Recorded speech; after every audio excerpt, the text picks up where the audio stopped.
Good morning मैत्रिणींनो, नमस्कार. खूप दिवसांनी आज मी व्हिडिओ तयार करते कारण मुलांना सुट्ट्या होत्या आणि माझा छोटा मुलगा हा स्पेशल चाइल्ड आहे. त्यामुळे मला व्हिडिओ तयार करता येत नाही, तो घरी असला. आजपासून मी लॉंग व्हिडिओ तयार करायला स्टार्ट केलं.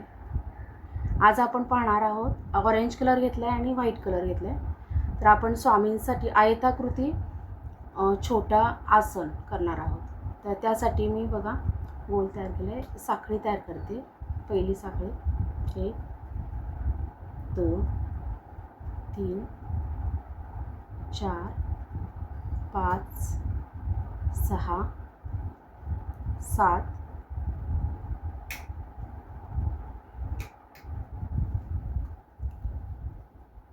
8 9 10 11 आणि 12. तर हे 12 साखळी घेतलेल्या आहेत.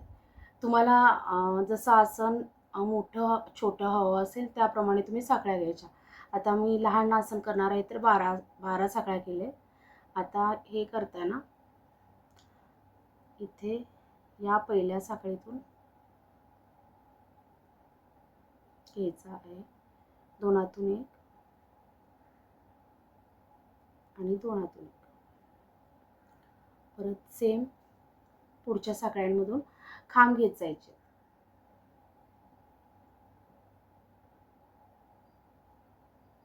साखळी घ्यायची नाहीये, फक्त खांब घ्यायचे.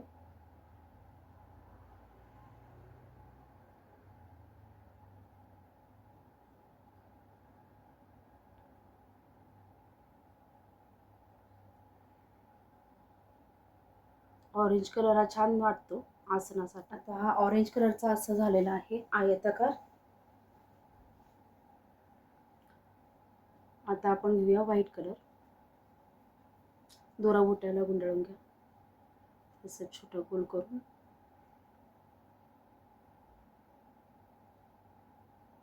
आधी एक साखळी करून घेतली आणि मग आपण या साखळीच्या गोलातून हे घ्यायचं.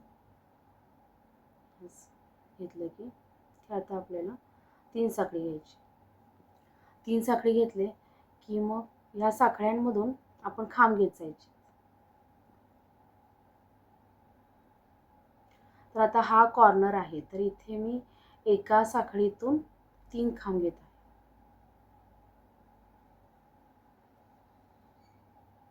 जिथे कॉर्नर आहे तिथे आपण 3 खांब घ्यायचे एका साखळीतून.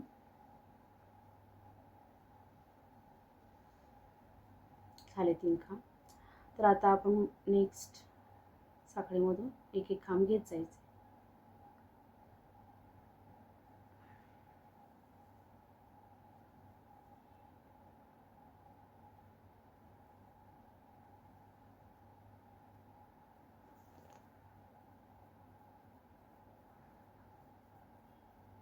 दोरा मागे घ्या, असं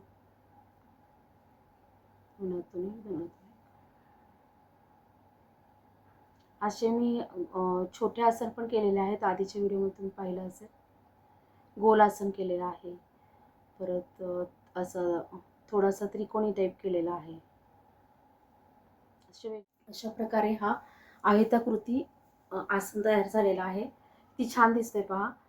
कडेने व्हाईट कलरची चमकीची लोकर घेतली आणि मध्ये ऑरेंज कलरची साधी लोकर घेतलेली आहे.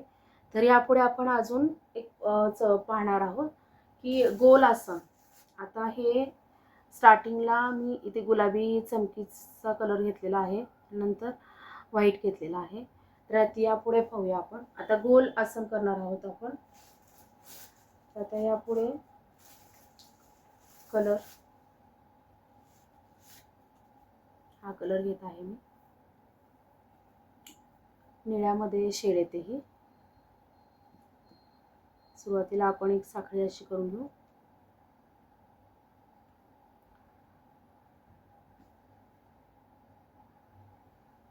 जिथे आपण बंद केलेलं असतं त्याआधी जॉईन करायला घ्यायचं, म्हणजे तो धागा त्यामध्ये अडकून जातो आणि ते फिट राहतं, म्हणजे ते निघण्याची भीती नसते. आता पहा, इथे मी 3 साखळी घेत आहे.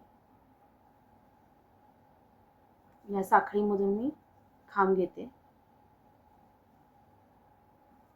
आसनांमध्ये मी साखळीचा वापर करत नाहीये, फक्त खांबच घेत जाते, कारण ते आसन दाट छान वाटतं विरळ आसन असण्यापेक्षा.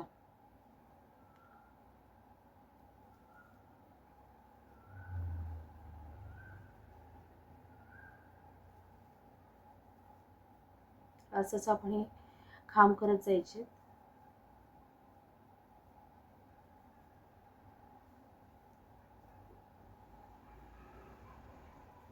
यामध्ये मी तुम्हाला चौकोनी आसन पण दाखवणार आहे. अष्टकोनी, षटकोनी, पंचकोनी अशा आसन मी तुम्हाला सर्व दाखवणार आहे. आपल्याला जर वाटत असेल की तिथे गॅप, एका साखळीतून एक खांब करून पण गॅपमध्ये वाटतोय, तुम्ही त्या एका साखळीतून 2 किंवा 3 खांब करू शकता, एखादी साखळी मोठी असेल तर.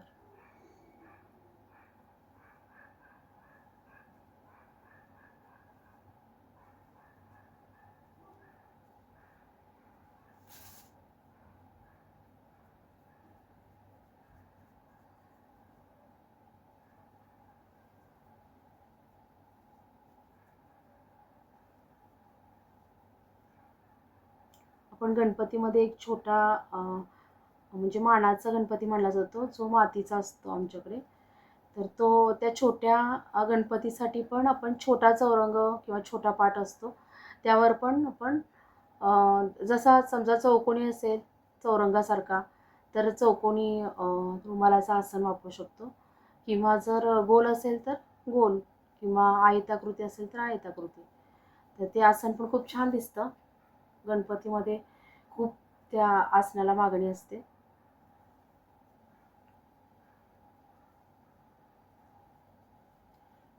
गणपतीमध्ये मोठे रुमाला पण खूप जण विचारत असतात. मोठ्या रुमालासाठी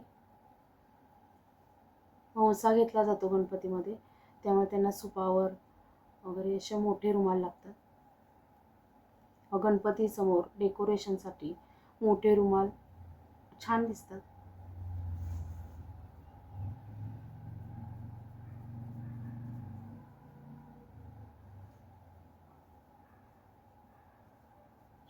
रांगोळीसाठी पण मी रुमालाचा यूज केलेला आहे.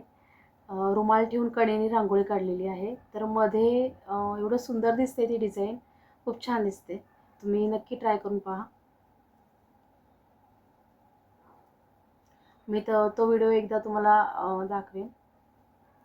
व्हिडिओ काढला नाही आहे तो, पण तसाच काही आता कार्यक्रम असेल तर मी तशा रांगोळीचं तुम्हाला नक्की व्हिडिओ दाखवेन. खूप सुंदर वाटतं ती रांगोळी.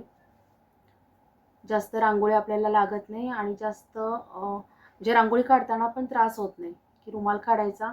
आणि चमकीच्या लोकरीच्या रुमालाचा एक फायदा असा आहे की ते ना लवकर धूळ खेचून घेत नाही, ते म्हणजे स्वच्छच राहतं. जास्त साध्या लोकरीचं थोडंसं ते खराब होतं, धूळ असते त्याच्यावर, ते धुवावं लागतं. हे म्हणजे लवकर धूळ नाही असं होत, खराबच होत नाही. मीच मनाने कधीतरी आता जे वापरत आहेत रुमाल ते पाण्यातून, निरम्याच्या पाण्यातून वगैरे काढते.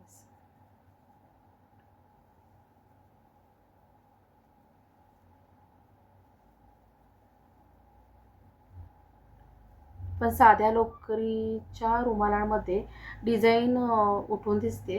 हे चमकीच्या लोकरीच्या रुमालामध्ये काय होतं की डिझाईन एवढी दिसत नाही, जशी साध्या लोकरीच्या रुमालामध्ये डिझाईन दिसते तशी. मला दोन्ही प्रकारचे रुमाल आवडतात, साध्या लोकरीचे पण आणि चमकीचे पण.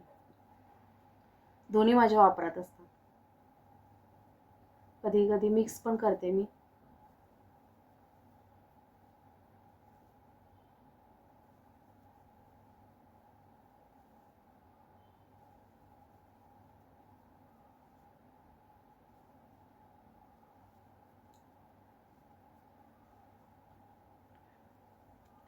आता हे बंद करताना स्लिप स्लिप स्टिच करताना मी आता सध्या काय करते, स्लिप स्टिचचे 2-3दा घेते, जेणेकरून ते व्यवस्थित फिट होऊ देत, कारण निघायला नको.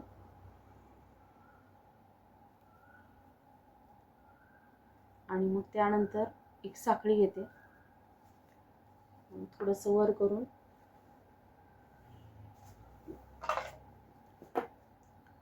इथून कट करायचं, हा धागा इकडे ओढायचा आणि घट्ट इकडे करायचं, कट करून टाकायचं धागा.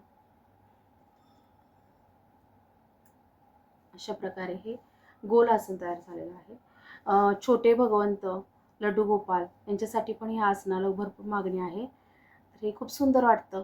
जसं बालकृष्ण असेल आपल्याकडे जेवढ्या साईजचा, तेवढ्या आकारामध्ये आपण हे आसन करू शकतो. आसन तुम्हाला आवडले का ते कमेंटमध्ये नक्की सांगा. तोपर्यंत बाय बाय.